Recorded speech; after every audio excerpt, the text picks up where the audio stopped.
You have no idea how hard it is to start something as simple as content creation if you live in the southern hemisphere.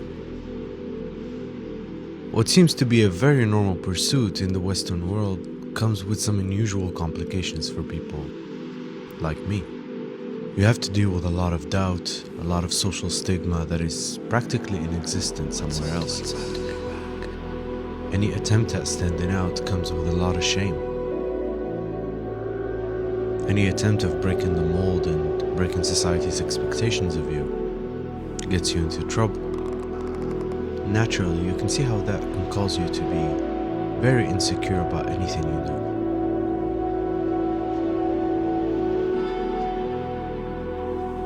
And the inevitable loop of burnout can come to you much faster than anybody else.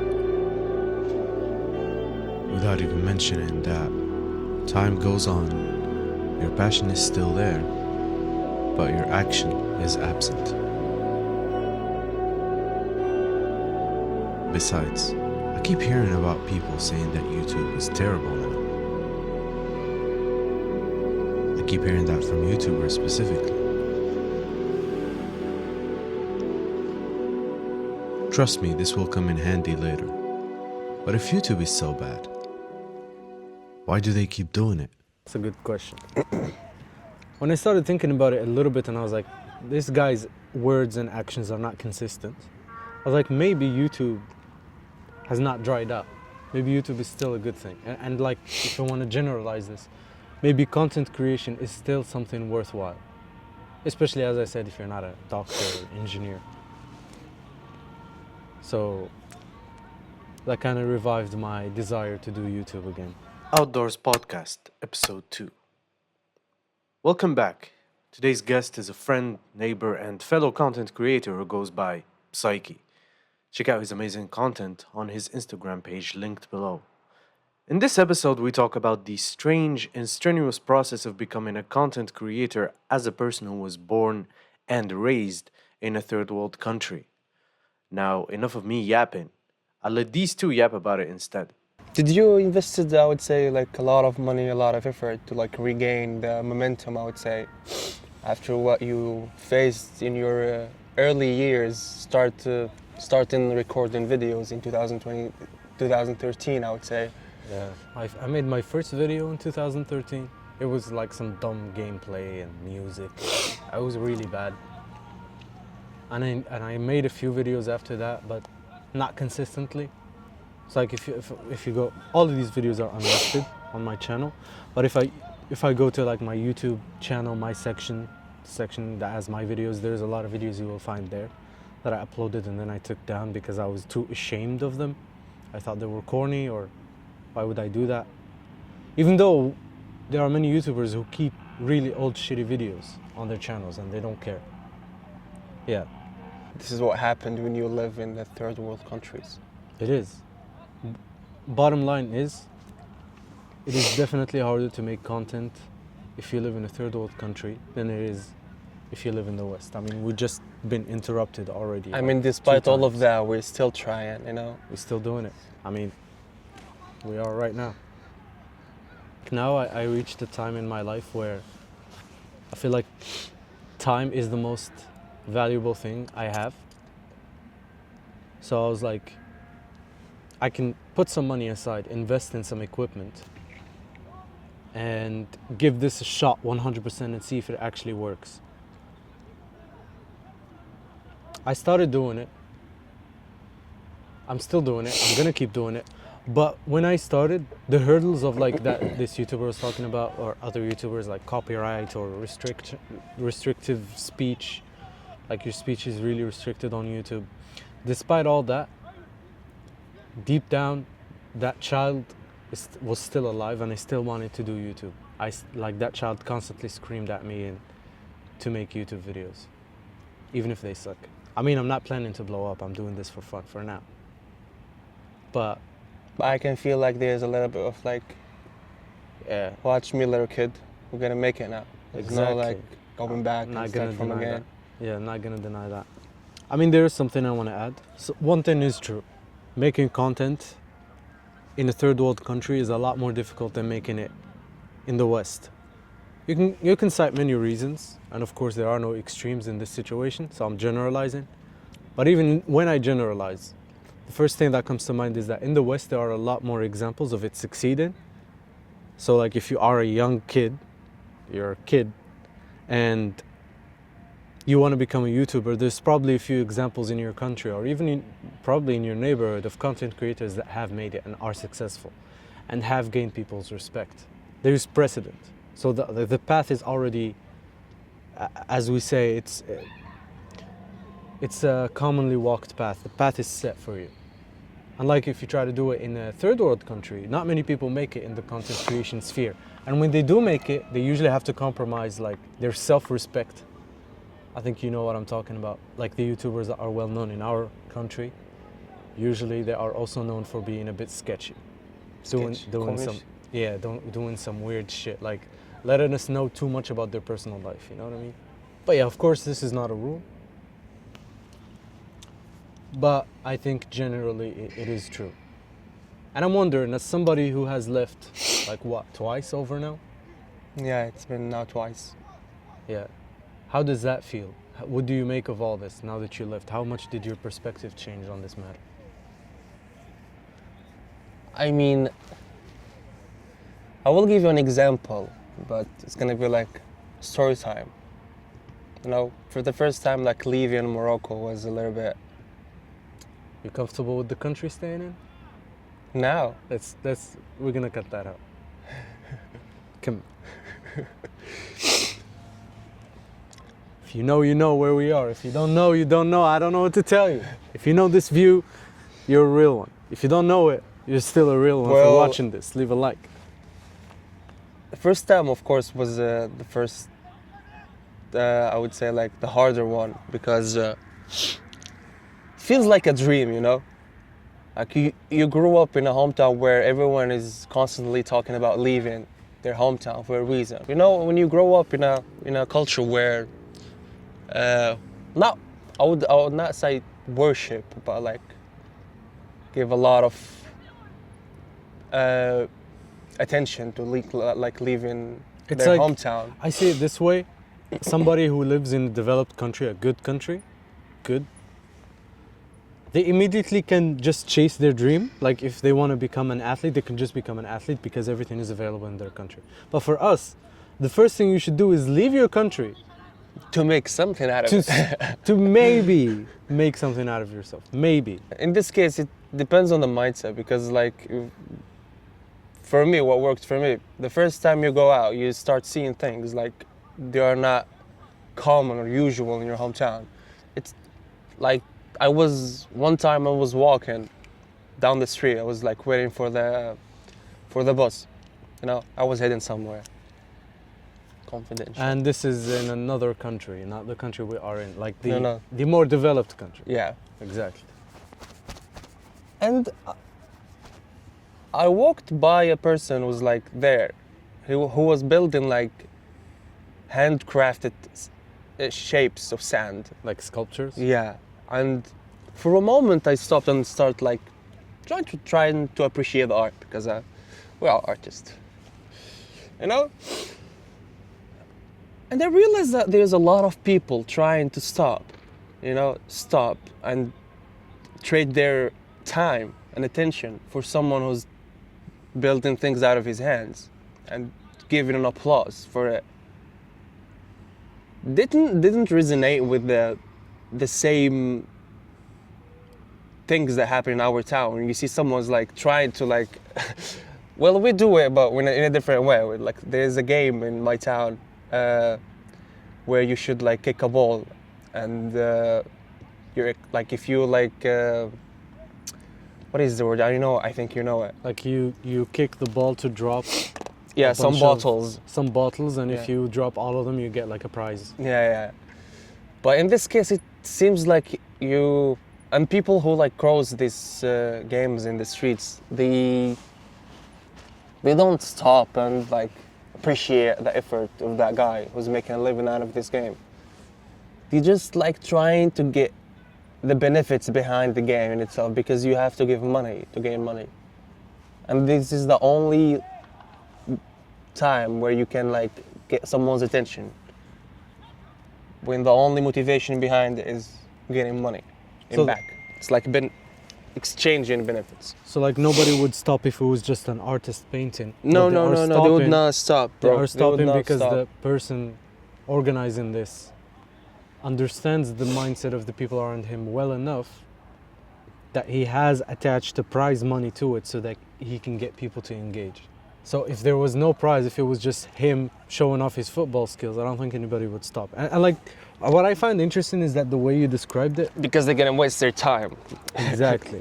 What time, motherfucker? What time you're I gonna waste? don't, I don't see no nuclear reactor in my hometown. Like I don't see no For real. brilliant scientists. All I see is a bunch of people. A who try to- solid hospital at least. Is just a hospital, man. Anyways, but yeah, I feel like to us it's such an alien mindset to have like a street performer.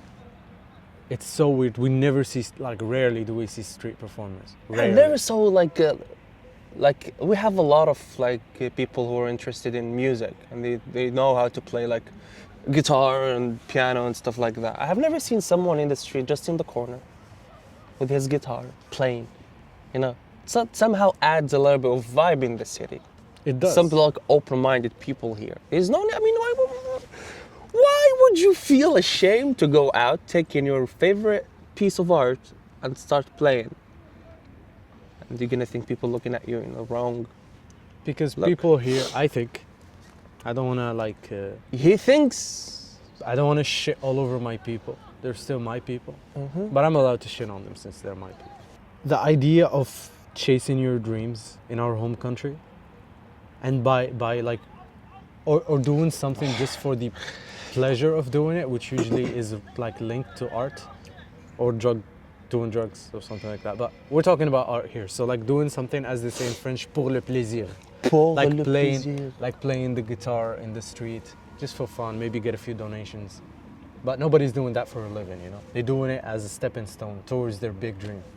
If you do that, you're not really gonna gain people's respect as much as you're gonna gain these people's shame and just confusion because they're really not used to doing this.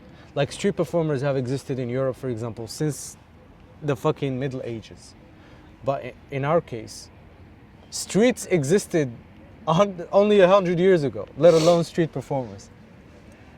If you think about it that way, I mean, I guess we're doing fine.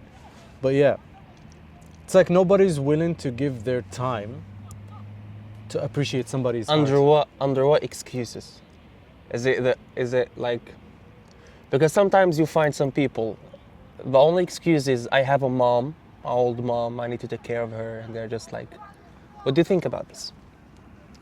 To clarify, Clarify. I know some people who claim they have no time or whatever, but at the same time, when I look at their lifestyle, they literally do nothing in their life. I know this one guy. He's 36, actually. 36, not 35. I talked about him before. He's 36 years old, jobless, has never held a job for more than a year. And of course, he's from my hometown. He does not do anything. His mom gives him a monthly allowance. What the fuck is that, bro? 36 motherfuckers. 36, still gets money from his mom. No job. Family members have tried to help him with finding a job. They did actually help him with finding a job, but he never stayed. He never worked hard enough, and he would eventually just get fired. He did not want to work. And I remember many times I told him, so did you find a job? It's like an indirect way of telling him, what the fuck are you doing with your life? Seriously. I'm younger than you, much younger than you.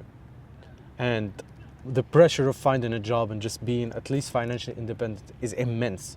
And I think every guy my age or even younger, like you feel that pressure. But in his case, he's just chilling. But at the same time, if he walked in the street and saw a street performer, he would probably mock him, even though he has nothing to be proud about, if I'm being honest, about his life, in my opinion, by my metrics. Maybe in his view, he sees it as, I'm helping out my mom, she's not gonna stay alone, and she's an elderly woman. So, yeah. Do you think it's lack of chasing dreams?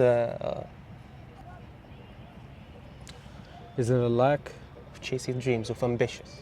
of ambition? I would say yes. I would say the struggle, like making content in my country, in our country, it's hard But actually just trying to find a job and living your life is already hard. So like the struggle is real. And when you leave, I feel like you can confirm this, when you leave, that struggle becomes so much more real than anything. And like you can kind of connect with people who are going through the same shit but in a different way. So like, what did you see abroad that made you connect with other people who are also struggling? Because I feel like if you are, with all due respect, if you are a white person in the UK or in Germany or whatever, the majority of situations that your life will be easier than somebody like us, Because especially if you move to that country. So like you move to other countries, do you have any stories of seeing people going through a really bad I struggle? have actually a story, but before saying the story, I would say like you said like the struggle is real, but when you go abroad, there's no such thing called distractions, because the moment you distract yourself, you find yourself went back to Morocco. So I think when you say You there are have- no distractions, Yeah. would you say those distractions are the same thing that's keeping people we know our age just sitting in a cafe doing nothing all day? I would say yes, it's the Like same that, shit. like having that kind of social life, so kind of your social life gets diminished. So the only thing you have is your goals. Yeah, because you traded a lot of time and sweat just to Money. leave the money, of course, A lot money, of money just to move this to like to move out from this shithole. Mm. And of course, whenever you face something really challenging, really like hard to deal with, you sit back and think, okay, am I just gonna fucked up in this situation after that, going back to Morocco again or something? I don't think so. I don't think I'm gonna deal with the trauma and everything if I went back to Morocco empty-handed. Trauma? It's your hometown. What makes you say Trauma, like trauma. I mean, it's my hometown, but I don't feel like I'm in Homesby anymore. It doesn't. It's like there's no one here. That's the first thing. Okay, So like, would you say you feel like a stranger in your own country? I would say so. That's how I feel feel, the same abroad. way.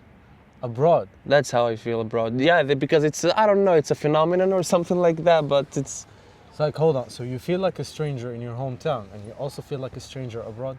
yeah. That's the curse So, that like, you're gonna What's like, our deal with. home? Home is That's just the a feeling. question. Home is just a feeling. That's true. He's just trying to like, but I would say, but whenever I thought about like a city that I would love to live in, it's always back there. It's always abroad. I hear that from a lot of people. It's who, always abroad because you know a lot of noise. It's like changing your mic from a phone mic to something really high quality shit, and the whole noise disappears. If you know, you know.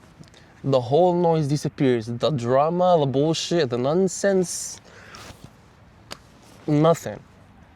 It's And, gonna and s- everybody around you is also like goal and career driven. everyone is in his own bubble. Like, Everybody has their own thing they're working towards. So to bring it back to the first point, nobody's gonna stop and have time to shame you for trying to do something, because everybody there is trying in their own way. yeah, it's like you're. Unless you're getting Seen- government seen- benefits and just sitting. This is a different story, That's but when you different. see like We're people, talking about like people who have some self-respect. when you see like your future self in others someone's effort, like he's trying something and you would like to try the same shit, but you distract yourself from nonsense bullshit, like something random you talk about. Are you gonna keep yapping, or are you gonna tell us about the Indian? I want to hear about the Indian. The Indian. Yeah, I was going to link that the ideas. it up right yeah, now. Well, let me link it up.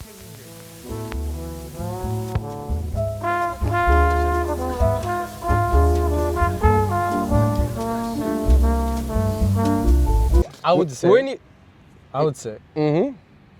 As much as you see other people living the life you want in your future, as you said, like you see somebody and they're like successful in their career abroad. Of course, we're talking abroad. You kind of get more motivated because you're like, if they did it, I can do it, and they did it, and they've proven that it's done. And Exactly. you find multiple people. Exactly. Yeah. But- and I'm gonna tell you something. This can work in the opposite way. Yeah, that's the thing I was trying to say. Yeah. Because when you like start from the beginning, it feels like you're you're losing, or there's nothing you can hold on to, like, just stay there and like survive. Just pushing a rock up a mountain. Yeah, and everyone is doing fine around you. You know, the citizen. Fine. All right, you feel like you're just someone extra there. You know, but with time, when you try to build something and try to like not fit in but engage in other things, you start seeing yourself in some people, in the pass by, the cross by, the attend by. They are turned by. They are turned by. Okay, I'm gonna tell you this story. One time, it was one of my off days. I went to a friend of mine to stay there for a couple nights. A friend. Let's say it's a friend. Okay. After that, after a couple of nights Of hanging out as friends. hanging out as friends, just friends, as Donald Trump says, are just friends. We are just friends with the Chinese people from China, Anyways, Indian people, Indian. I took the elevator. I went down. You know, I tried to appreciate the sunset in my own ways while I lighted the cigarette. The cigarette is hanging on my hands. Smoking is bad. Smoking kills kids. Yeah. After that, I get approached by a guy with some hesitation in his voice. He asked me for help. All right. Just for help? Just for help. like, "Help me!" Yeah, that's the first thought that's the first thought. Because it didn't sound right to me just to come out of nowhere and ask me, help me. I mean, yeah, if somebody comes to you and they're like, yo, help me. It doesn't make any sense. It How? makes no sense. Yeah, so I think start that's asking normal, questions. What do you want me to help you with? And he said, I'm Sel Pen, in this like accent. He has a really not good accent, with all respect. He sell pen. He sell pen. That's the only like after out of nowhere he pulled a pen out of his pocket, and he told me that I'm trying to. After that, I stood there with a poker face, looking at him. I couldn't say nothing because I was captured by a moment where I saw myself in him, in his shoes. The only thing I said to him, just don't give up. And he smiled at me over his shoulders, carrying his backpack filled with his dreams in a city where they believe only in gold and power. He's just smiled at me, and he knew that we are on the same mission, but it's just 2 different levels. I'm not trying to brag here, but it's the same difficulties. But you're just in a slightly better situation. It's kind of a slightly better situation. But, well, it depends on your vision. Where do you want to go? What do you want to achieve? Fair. Because the moment you start raising the bar again, over and over, after you succeeded a little bit in the past, that gives you like a shell of confidence around you that will motivate you and push you forward. But for him, maybe my lifestyle there was like a dream for him. Because one time, actually, I was really curious about like what is the average salary for a taxi driver. One time I was going somewhere, I don't know, to shop or whatever. There was an Indian taxi driver. It's always the Indians. It's always the Indians. They're trying to control the whole population. But anyways. And for real, wait, it's an actual story, bro. It's an actual story. And they asked him out of nowhere. I told him like, I have a question to ask you. He said, yeah, of course. I said, how much do you get paid monthly driving this taxi? And bear in mind, the taxi is not his taxi. It's an agency or something like that. He said he's taking like 40% Of every day. trip. You would say every trip, but it's like the whole day. 40%. Daily income. Yeah, it's 40%. And he has to make around 10,000. 10,000 of this currency that you will Yeah. not mention. That's nothing. And what surprised me is he started talking about some really huge dreams, like going to Miami and start like his own his own chicken on grill or something like Restaurant? that. Yeah, I would say restaurant, but with his own. Like Nando's, innit? yeah, that's bro, Nando's. You should Fried try chicken, Nando's. innit? Yeah, in there, motherfucker. In there. Shout out British people. Shout out to People. British people. Yeah. The beans and the bacon. Beans on toast type shit. Gordon Ramsay. Who else? Who else is British? The Queen. Haven't checked on her in a while. Is she still alive? Charles the King. Shout out to him. He gave me a cigarette. Prince Andrew. Straight up. We don't fuck with that guy. He was on the list. Epstein files. He was on that Motherfuckers. You left already. All right, yeah. And I'm guessing that leaving has helped you get back your passion towards content creation. Is that true?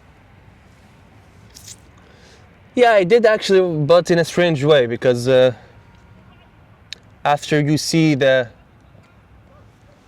other side of the world, which is a really good side, by the way, I highly motivate you to go there. Because I haven't left yet. Yeah, Not that's yet. a point. We need to talk about it later. Yeah. And who lived here and saw the shitty life. Yeah, it's like you see the potential in the other side, and you start like thinking, okay, it might be the last time I'm coming back abroad again. It might be the last time, so I have to make that shit happen. So the only way that makes sense for me with my lifestyle as someone who travels a lot, I have to stick to one thing, which is like content creation, because you can like Because work. you basically do not have a social life. Barely.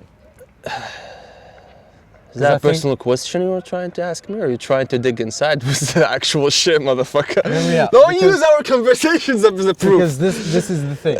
All right. I feel like if you want to create content, no matter where you are, but especially if you're somebody like me still in their home country, not necessarily my hometown, you have to pick.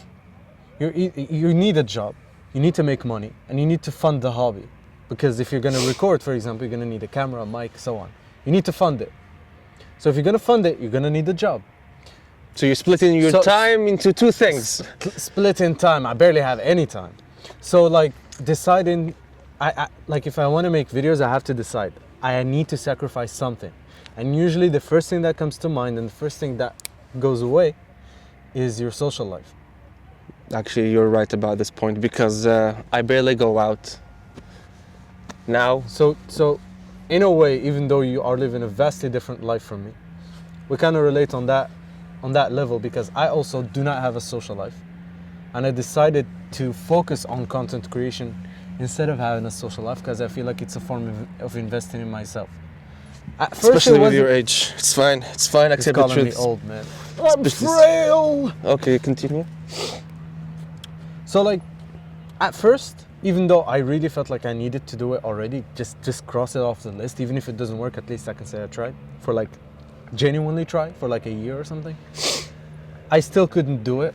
I did try, but I stopped again. Well, who But then- stopped you? Myself, be honest, and like that societal pressure. Is it but then- procrastination? Here's the magical formula. The magic. I actually was the equation. forced or pressured to make videos for my job. So that was the first time I spoke in front of a camera and uploaded it.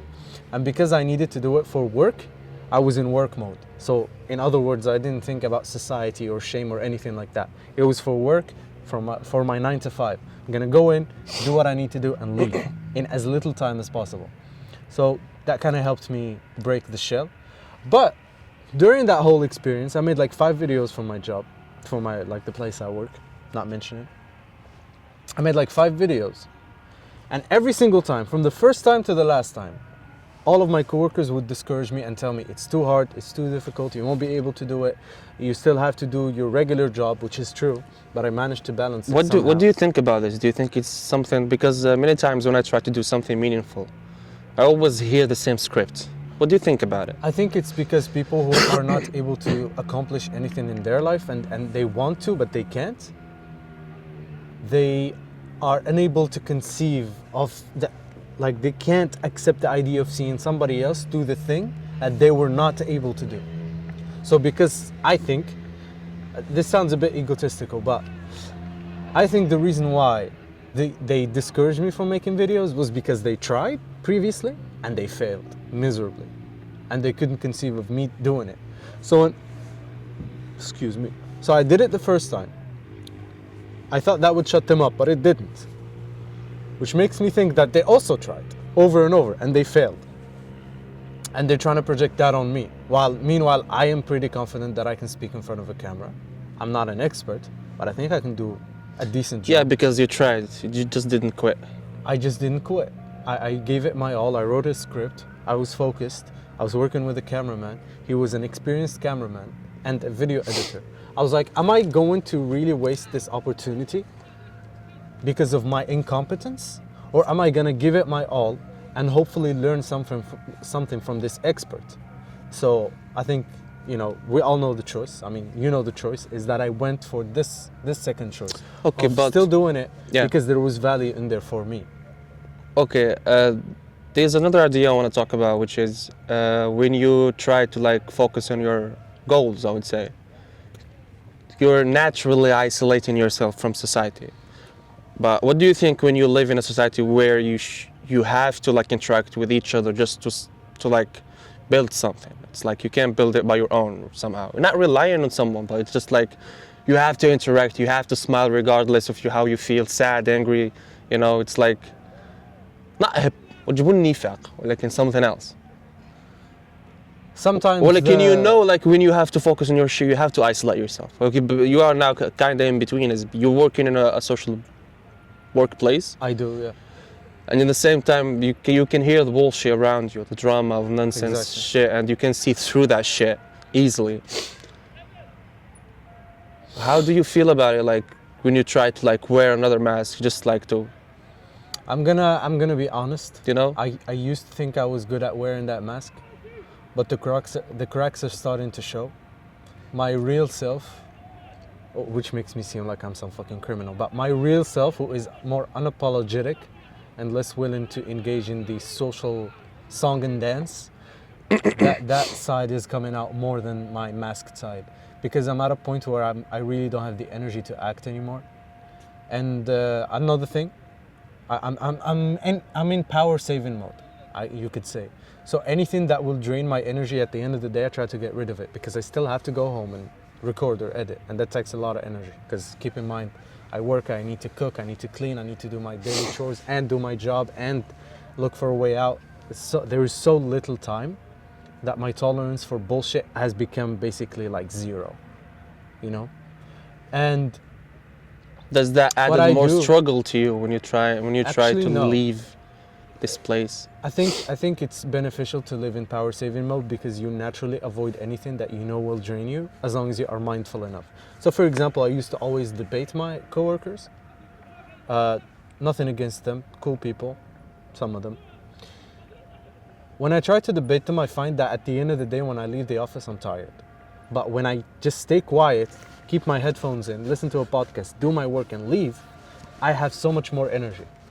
So I started naturally avoiding anything that drains my energy, including this thing that might seem really dumb, but to me it's important. So I conserve my energy.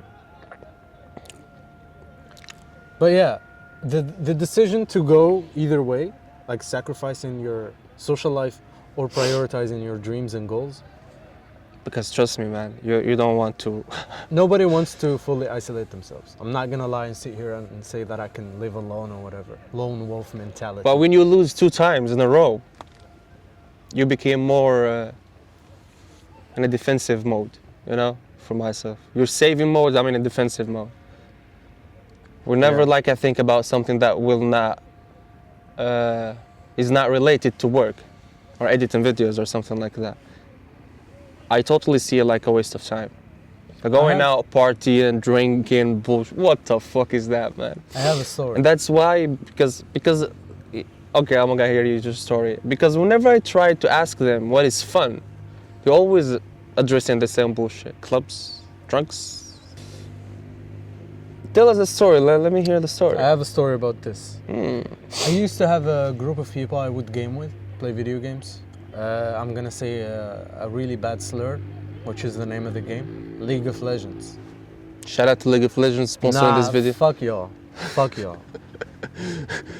We used to play League of Legends together. I'm not gonna lie, it was a good time when it lasted. But eventually, the pressure of my future started catching up with me. I'm like, what am I doing with my life? And when How I say old my you were future, back then? I would say maybe 19, 20. It was 19. I would ask myself, because something happened when I was 19. I almost died. So This is another story, we're gonna talk about it, so we're not gonna like... I was in a car crash, I almost died, and then everything kind of changed since then. A lot of things also happened after that. that helped me near-death change. experience. Quite few people will experience that shit. It's a bit cliche, but yeah, it was It's not definitely- cliche, man, if it's it was- true. it It's was- not cliche if It it's was true. genuinely a near-death experience. No, right? but near-death experience is not cliche. It's an actual thing. Happened to me. Happens in movies a lot. Anyways, Hey, My life a movie. I love a movie. Anyways. So, this group of people, absolutely beautiful people, young people, gamer people.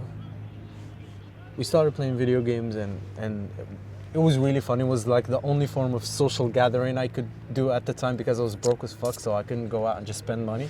So you hop on the game, hop on Discord with It's the color boys of your Bugatti. and play. I don't have a Bugatti, and you just fucking play video games and socialize. But also, a lot of these people get overly invested in their elo and their whatever they call it. like- Bro, start rapping. I'm starting to forget the terminology, but basically they would play ranked games and try to rank higher, and it becomes so obsessive. And I feel like a lot of those people, this one guy I know, his entire life became League of Legends. He would wake up in the morning, play a game. In the afternoon, play a game. Whenever he'd go to university, he would have his laptop, and he would game in every like free hour he has. And he felt so much pride in the fact that his rank was higher than my rank or other people's. A digital world. Imagine. And like, that's a completely useless skill. Gaming. I think if you only are a very good gamer, that's a useless skill. Unless you can back it up with some entertainment, I don't think it's that worth it. Or you have to be like top 1%. And this guy was definitely not top 1%. Otherwise, he wouldn't play with me. You know? What's the bottom of the percentage? Well, but anyways. Bottom line is, at that moment, I started ripping myself away from that life, and I started like giving a lot of value to every single moment of my life, and like every single minute that passes through in a day. Even if I don't make the best out of it, I feel regret for not making the best out of it. And I feel like an old grumpy grandpa. You start thinking in this way, like, these people are playing video games, what a waste of time. You start being overly critical of people, which I think can be a little bit toxic. But as long as you don't bust other people's balls, I think you're good. You know? Yeah, I get Why are you you. pointing at me, man? I don't know. One thing I used to hear around this time is that I have a lot of potential. At first, I used to find pride in hearing that, but then that kind of became like a backhanded compliment. Like, you know, it's like somebody telling you you have a lot of potential, but what I'm hearing is you're not doing enough. Shit's so water. You know how it is, man. We out here. من يوقع جيمبل اند بوينت قال له يا